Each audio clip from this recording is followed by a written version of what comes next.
안녕하세요. 비트 사이드입니다. 최근에 좀 금융시장을 포함한 전체적인 시장들이 좀 좋지 않은 모습을 보이고 있습니다.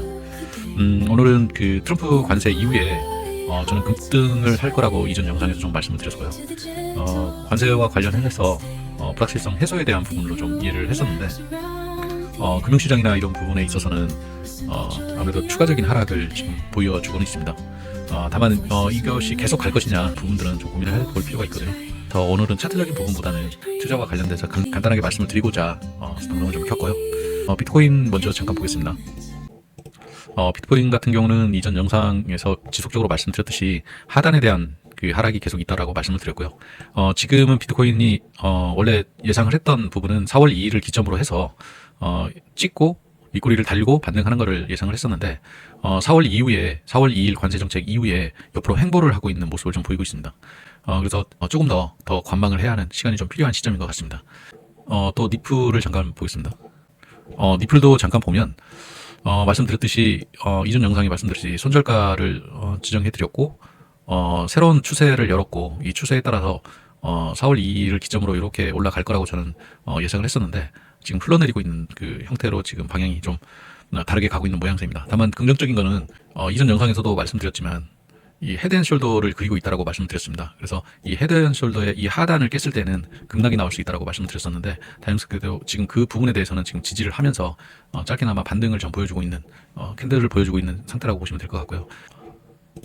다음으로 솔라나도 잠깐 보겠습니다. 솔라나도 제가 말씀을 드렸었는데 이전 영상에서 솔라나 같은 경우도 그때 말씀드렸던 게 4월 2일 기점을 통해서 반등이 나올 수 있으니 매수가는 18만원 정도를 말씀드렸고 손절가는 약 17만원 전후를 말씀드렸습니다. 그리고 단기 목표는 24만원 정도를 말씀드렸었는데 현재는 이 하단을 찍고 똑같이 니플과 같이 이 하단을 추세의 하단을 뚫고 손절가 주변의 근처를 터치를 하고 이렇게 다시 올라온 부분을 똑같이 볼 수가 있습니다. 그래서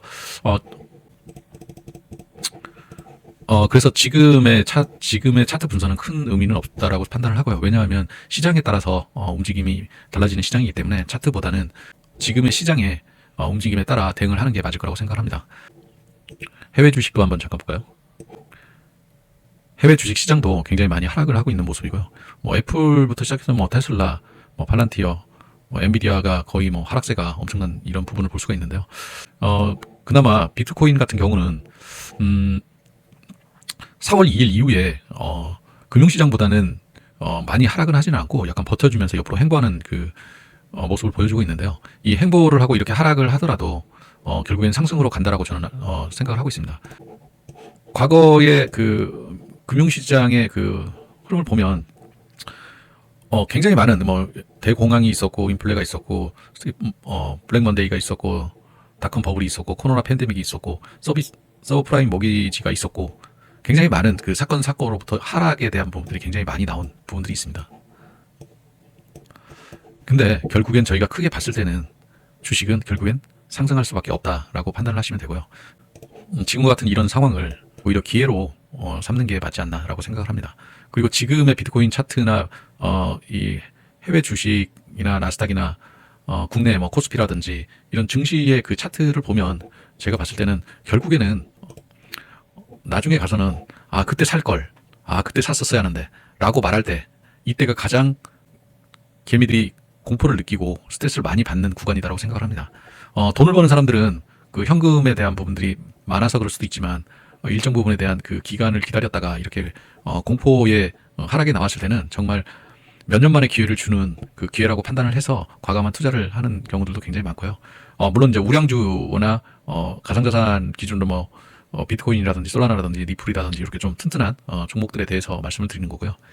결국에는 그 저희가 살면서 있을 때 이렇게 기회를 주는 폭락의 기회를 주는 게 많지는 않습니다. 근데 트럼프가 이번에 관세 정책을 통해서 금융시장을 거의 폭락을 시켰는데 저 또한 이 부분이 나중에 지나서 보면 그때 샀으면 돈 벌었을 텐데 라고 생각할 수 있는 그 시점이 지금 아닌가 생각을 합니다.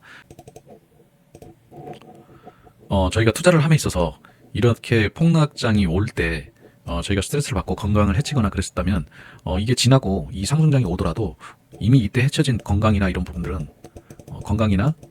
부분들은 이때 회복되지가 않습니다.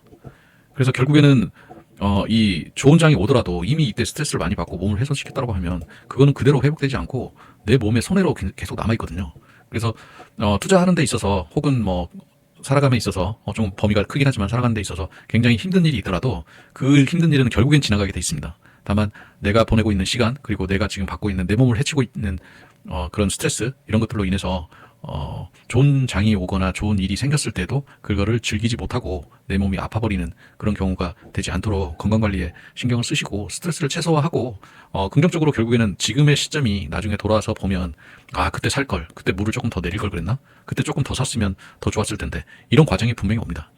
한국 사람, 외국 사람들 같은 경우는 돈을 벌고 일정 부분 자기 스트레스나 자기 내저에 대한 부분들 상당 비중을 가져가는데 우리나라 사람들 같은 경우는 젊어서 아끼고 스트레스 받아가면서 몸으로 다 때워가면서 실컷 돈을 벌어서 저축하고 이렇게 한 다음에 그 저축한 돈, 모은 돈 나중에 어디다 씁니까? 결국에 나이 들어서 병원비로 다 쓰거든요. 그래서 우리나라는 젊었을 때 돈 벌어서 나중에 병원비로 다 쓴다. 이런 얘기들이 굉장히 많이 얘기가 되고 있는 부분도 있어서 지금의 하락장은 제가 봤을 때는 거의 다 왔습니다. 그래서 저는 추가적으로 해외 주식에 대한 부분들을 조금 더 추가 매수를 좀 했습니다. 그래서 지금 어제 추가 매수를 통해서 상당히 많은 비중으로 지금 매수를 했고요. 한 번 더 떨어질 수도 있다라고 생각을 하지만 저는 이제 그 한 번 더 떨어지면 비중을 다 들어가려고 생각을 하고 있습니다. 그래서 뭐 단기적인 관점으로 봤을 때는 약간의 손해가 있을 수는 있지만 결국엔 가깝게는 올 여름 혹은 뭐 연말에 보면 분명히 수익에 대한 부분들이 있을 거라고 생각을 하고 지금의 어떤 스트레스나 지금의 과정이 계속될 거라고 생각하지 마시고요. 그걸로 인해서 건강 해치지 말고 건강은 앞서 몇 번 말씀드렸듯이 지금 해쳐놓으면 나중에 주식처럼 회복되지 않습니다. 그래서 좋은 날이 와도 즐길 수 없는 상황이 발생될 수 있으니까 건강 잘 챙기시고 그런 마음으로 잘 지내시기를 바라서 큰 내용은 없지만 여러분들이 투자함에 있어서 조금 더 건강하게 투자할 수 있는 부분에 대해서 말씀드렸습니다. 네, 오늘도 감사합니다.